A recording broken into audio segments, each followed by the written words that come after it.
il faut voir la santé intestinale comme une question de vitesse. C'est un spectre. Si le transit est trop rapide, hop, c'est la diarrhée. Et à l'autre extrême, si tout ralentit beaucoup trop, on tombe dans la constipation. Bonjour à toutes et à tous. Aujourd'hui, on plonge au cœur d'un sujet que beaucoup connaissent mais qui reste souvent mal compris, la constipation. On pourrait voir ça comme un simple embouteillage, mais à l'intérieur de notre propre corps. Alors qu'est-ce qui se passe vraiment quand le trafic ralentit? C'est ce qu'on va découvrir ensemble. En fait, pour bien saisir le problème, il faut voir la santé intestinale comme une question de vitesse. C'est un spectre. Si le transit est trop rapide, hop, c'est la diarrhée. Et à l'autre extrême, si tout ralentit beaucoup trop, on tombe dans la constipation. Tout l'enjeu, c'est de trouver le bon rythme. C'est ce ralentissement qu'on va décortiquer aujourd'hui. Alors, la définition officielle, c'est quoi? On pense souvent à la fréquence, moins de 3 passages à la selle par semaine. Mais attention, ce n'est qu'une partie du tableau. La constipation, c'est aussi des selles qui sont dures, sèches, et qui sont tout simplement difficiles à évacuer. La fréquence ne dit pas tout, loin de là. Voici le plan de notre analyse. D'abord, on va voir ce qu'est vraiment la constipation. Ensuite, comment les médecins posent le diagnostic officiel. Puis, on va enquêter sur les causes profondes, explorer les stratégies de traitement et enfin, on se penchera sur le lien fascinant avec notre microbiote. C'est parti, pour la première étape, on va essayer d'aller plus loin que la définition de base que tout le monde connaît.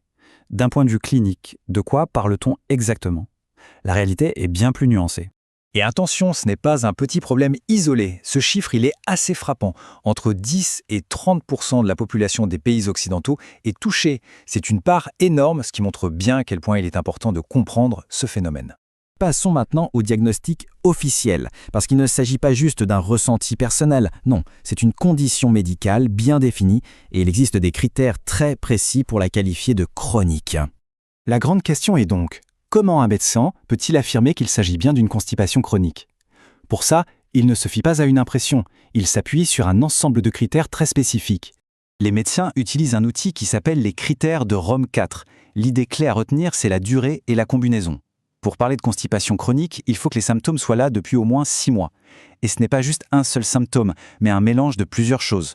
Des efforts importants pour évacuer, des selles dures, une sensation de blocage, bref, on est bien au-delà d'un simple inconfort passager. Pour rendre les choses plus concrètes, il y a un autre outil, très visuel, l'échelle de Bristol. Voici ce qu'on appelle le type 1. Des petites boules dures, bien séparées, un peu comme des noisettes. C'est l'image classique de la constipation, et on imagine sans peine que c'est difficile à évacuer. Et en face, on a le type 4. Ça, c'est l'idéal. Une forme de saucisse ou de serpent, lisse et molle.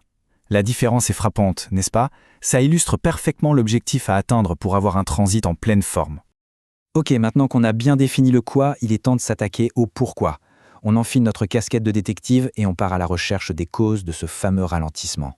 Une chose intéressante à savoir, c'est qu'il existe 2 grands mécanismes. D'un côté, il y a la constipation de transit. Là, c'est le voyage des selles dans le côlon qui est tout simplement trop lent.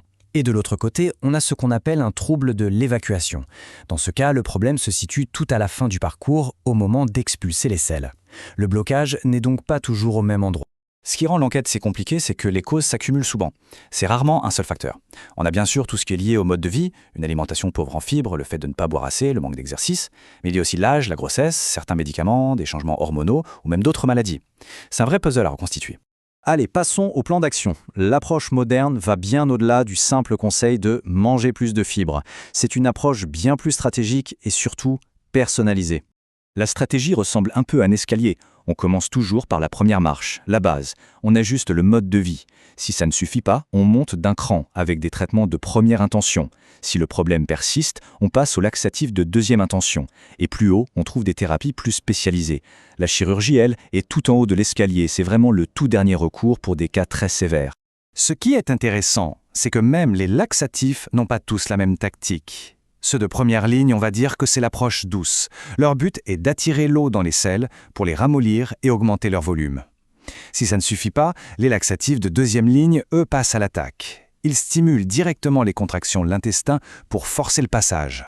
Et on arrive à notre dernier grand chapitre, et peut-être le plus passionnant, le microbiote intestinal. La science le considère de plus en plus comme un suspect clé dans toute cette affaire. Ce que de nombreuses études observent, c'est un déséquilibre du microbiote, ce qu'on appelle une dysbiose, chez les personnes constipées. Concrètement, ça veut dire quoi? Eh bien souvent, on voit qu'il y a moins de bonnes bactéries, comme les bifidobactériums, et une augmentation d'autres espèces. Et surtout, on constate une réduction de la diversité globale. C'est un peu comme une forêt. Moins elle a d'espèces différentes, moins elle est en bonne santé. Les observations scientifiques le confirment, moins de diversité, moins de bonnes bactéries. Mais ce n'est pas tout. On a aussi remarqué une production plus faible d'acides gras à chaîne courte. Ces molécules produites par nos bonnes bactéries sont un peu le supercarburant de l'intestin, elles l'aident à bien bouger. Donc moins de bonnes bactéries, ça veut aussi dire un moteur intestinal qui tourne au ralenti. Mais alors, on arrive à la question à 1 million. Cette citation la résume parfaitement. Il est difficile de dire si la dysbiose est la cause ou la conséquence de la constipation. C'est le fameux problème de l'œuf et de la poule. Est-ce que le microbiote déséquilibré cause le transilant ou est-ce que le transilant finit par perturber le microbiote? Le grand débat scientifique est là. C'est précisément dans ce contexte qu'on étudie de près les probiotiques, comme certaines souches de bifidobacterium, et les prébiotiques, qui sont en fait la nourriture de ces bonnes bactéries. L'idée, c'est de voir si en agissant sur cet équilibre, on peut aider à relancer la machine. On termine donc sur cette question ouverte et fascinante. Cet intestin déséquilibré est-il le vrai coupable dans cette histoire, ou n'est-il finalement qu'un symptôme de plus? La réponse n'est pas encore totalement claire, et ça montre bien à quel point ce sujet, qu'on pensait simple, est en réalité d'une incroyable complexité. Abonnez-vous pour une nouvelle vidéo santé chaque jour.